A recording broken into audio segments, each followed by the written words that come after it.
இந்த வீடியோவில் என்னோடய தக்காளி செடியோட கதையை தான் உங்கள் கூட ஷேர் பண்ணிக்க போகிறேன். ஸோ தக்காளி செடியிலலாம் என்ன கதை இருக்க போகுது, விதையை போட்டால் ஈஸியாக வளரப்போகுது அப்படின்னு நினைப்பீங்க. ஸோ அப்படி தான் நானுமே நினச்சேன். ஆனால் இதில் தான் வந்து ஒரு பெரிய ட்விஸ்ட்டே இருக்குது. நானும் எப்பவும் போல் தக்காளி விதையை வந்து போட்டிருந்தேன். ஸோ இதை நீங்கள் நிறைய ஷார்ட்ஸ்லேயே பார்த்துருப்பீங்க. தக்காளி விதையை போட்டிருந்தேன். இந்த க்ரோ பேக்கில் ஃபுல்லாகவே வந்து தக்காளி செடியாக குட்டி குட்டி குட்டி குட்டியாக முளைச்சிருந்துச்சு. நானும் எப்பவும் போல் ஹாப்பியாகிட்டேன். சரி பரவாயில்லையப்பா, போட்ட உடனே நல்லா வளர்ந்துட்டேன் அப்படின்னு சொல்லிட்டு இருந்தேன். ஸோ அதுக்கப்புறம் அந்த ஒரு மாதிரி புழு மாதிரி ஒரு பூச்சி இருக்கும். ஸோ அது இருக்கிறதே நம்ம கண்ணுக்கு தெரியாது. அது என்ன பண்ணிட்டுனா எல்லாத்தையுமே சாப்பிட்டுட்டு இலைய ஃபுல்லாக வெறும் இந்த காம்பு மட்டும் தான் இருக்கும், இலையே இருக்காது. ஆனால் ஸோ அதனால் நான் என்ன இலைய காணும் அப்படின்னு சொல்லி சரி ஏதாச்சும் பூச்சி தான் இருக்கும் அப்படின்னு சொல்லிட்டு விட்டுட்டேன். ஆனால் அதுக்கப்புறம் தான் போக போக எனக்கு தெரிஞ்சிச்சு அந்த எந்த செடியுமே அது வந்து வளர விடலை. நானும் க்ரோ பேக்கை இடத்த மாற்றி பார்த்துட்டேன், எல்லாமே பண்ணி பார்த்துட்டேன். ஆனால் வந்து எனக்கு வளரவே இல்லை. அண்ட் ஃபைனலாக வந்து இந்த ஒரு செடி வந்து ஒரு குட்டி பிளாக் கலர் பேக்கில் வந்து அன்எக்ஸ்பெக்டடாக வளர்ந்த செடி. ஸோ அதை வந்து நான் இடம் மாற்றி வச்சுருந்தேன். பொதுவாகவே செடிகளெல்லாம் வந்து நம்ம டிரான்ஸ்பிளான்ட் பண்ணோம் அப்படின்னா அது வந்து ஒன்று வளராமல் போயிடும், இல்லை வளர்ந்து காஞ்சி போயிடும், இல்லைனா வளரவே வளராது. ஸோ அந்த மாதிரி தான் இருக்கும். பட் இது வந்து எப்படியோ வந்து வளர்ந்துட்டு நான் டிரான்ஸ்பிளான்ட் பண்ணதுக்கப்புறமும் இந்த செடி வந்து வளர்ந்துச்சு. ஸோ இப்போதைக்கு இந்த செடி மட்டும் தான் இருக்குது. வேறு எதையுமே இந்த க்ரோ பேக்கில் வளர விட மாட்டேங்குது அந்த பூச்சி. ஸோ அந்த பூச்சி இந்த செடியுமே வந்து கடித்து சாப்பிடலாம் பார்த்துச்சு. ஆனால் நான் பார்த்து வந்து அதை எடுத்து போட்டுருவேன். அண்ட் இப்போ பார்த்திங்கன்னா 1-2 செடி கீழே இருக்குது. ஆனால் இதையுமே வந்து அதை சாப்பிட்றது அந்த மாதிரி ஏதாச்சும் ஒன்று பண்ணிகிட்டே இருக்குது. ஸோ அந்த பூச்சி வராமல் இருக்க என்ன பண்ணலாம் நானும் நிறைய சர்ச் பண்ணேன். ஸோ வேப்ப இலைலாம் வந்து போட்டு பார்த்தேன். பட் அது எந்த யூஸுமே இல்லை. அந்த பூச்சி வந்து வந்துகிட்டே தான் இருந்துச்சு. ஸோ இந்த மாதிரி நிறைய பிரச்சனை இருக்குது நம்ம வீட்டில் வந்து கார்டனிங் பண்ணோன்னா. ஸோ எந்த ஒரு செடியும் வளர்க்குறது ரொம்ப ஈஸியெலாம் கிடையாது. கொஞ்சம் அதுக்காக நம்ம வந்து டைம் ஸ்பெண்ட் பண்ணணும். அப்போ தான் வந்து எல்லாமே ப்ராப்பராக நீட்டாக வந்து வளரும். ஸோ இப்போ இதில் வந்து முதல் தக்காளி வந்து வளர ஸ்டார்ட் ஆகிட்டு. ஸோ இப்போ தான் கரெக்டான டைம் அப்படின்னு சொல்லிட்டு நான் இந்த வீடியோவை மேக் பண்ணியிருக்கேன். ஸோ தக்காளி தானே இதில் என்ன இருக்குதுன்னு சொல்லிட்டு நீங்கள் நினைப்பீங்க. பார்த்தீங்கன்னா இதில் எவ்வளோ பிரச்சனை இருக்குன்னு. பட் எவ்வளோ ப்ராப்ளம்ஸ் இருந்தாலும் நமக்கு வந்து கார்டனிங் பண்ணணுன்னா பொறுமை வந்து வேணும் ஃபஸ்ட்டு. ஸோ அதனால் அந்த பொறுமையோட வெயிட் பண்ணால் நமக்கு எல்லாமே வந்து நல்லதாகவே தான் நடக்கும். ஸோ ஃபர்ஸ்ட் நான் என்ன பண்ணேன்னா இடத்த மாற்றி வச்சேன். ஸோ இடம் மாற்றிட்டு என்னென்ன மிஸ்டேக்ஸ்லாம் நம்ம இதுக்கு முன்னாடி பண்ணோமோ அதெல்லாம் பண்ணக்கூடாதுன்னு சொல்லிட்டு கேர்ஃபுல்லாக டெய்லியுமே வந்து காலையில் எந்திரிச்சோடனே வந்து செக் பண்ணிடுவேன். எல்லா செடியுமே செக் பண்ணுவேன். ஸோ இந்த மாதிரி வெஜிடபிள்ஸ் பிளான்ட்டை விட இந்த ரோஸ் பிளான்ட்டு நம்ம தலையில் வைப்போம் பூ, அந்த மாதிரி பிளான்ட் எல்லாமே தான் நல்லாவே பூச்சி வந்து டேமேஜ் பண்ணும். ஸோ இது போக எங்கள் வீட்டில் தவளை தொல்லை வேறு, அதுவும் வேறு லீவ்ஸ் எல்லாத்தையுமே சாப்பிடுது. ஸோ இதெல்லாம் தாண்டி என்னெல்லாம் பண்ணேன் அப்படிங்கிறத டீட்டெயிலாக எக்ஸ்பிளைன் பண்ணுறேன். ஃபர்ஸ்ட் நான் முன்னாடி சொன்ன மாதிரி இடம் மாற்றி வச்சேன். நீம் ஸ்ப்ரே அந்த மாதிரி ஸ்ப்ரேலாம் ட்ரை பண்ணேன். பட் எதுவுமே எனக்கு ஒர்க் ஆகலை.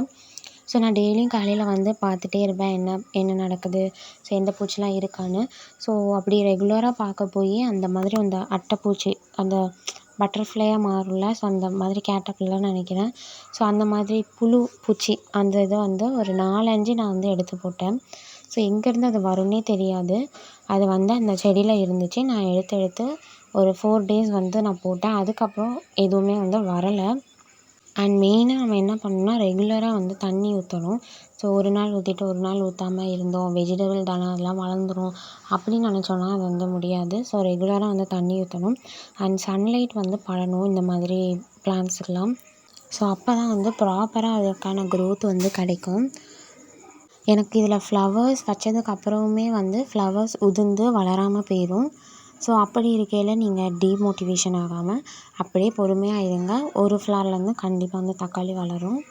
ஸோ நான் ஏன் மெயினாக வந்து தக்காளி எடுத்தேன் அப்படின்னா, ஸோ நம்ம டெய்லி பேஸஸில் நம்ம நிறைய யூஸ் பண்ணுவோம் குக்கிங்க்கு.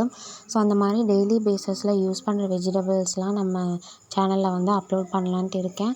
ஸோ இந்த மாதிரி வீடியோஸ்லாம் பிடிக்கும்னா நம்ம சேனலை சப்ஸ்கிரைப் பண்ணி வச்சுக்கோங்க. அண்ட் இன்னும் நம்ம சேனலில் நிறைய வந்து இந்த மாதிரி வீடியோஸ்லாம் அப்லோட் பண்ணியிருக்கேன். ஸோ இன்ட்ரெஸ்ட் இருந்துச்சுன்னா அதை கண்டிப்பாக வந்து பாருங்கள்.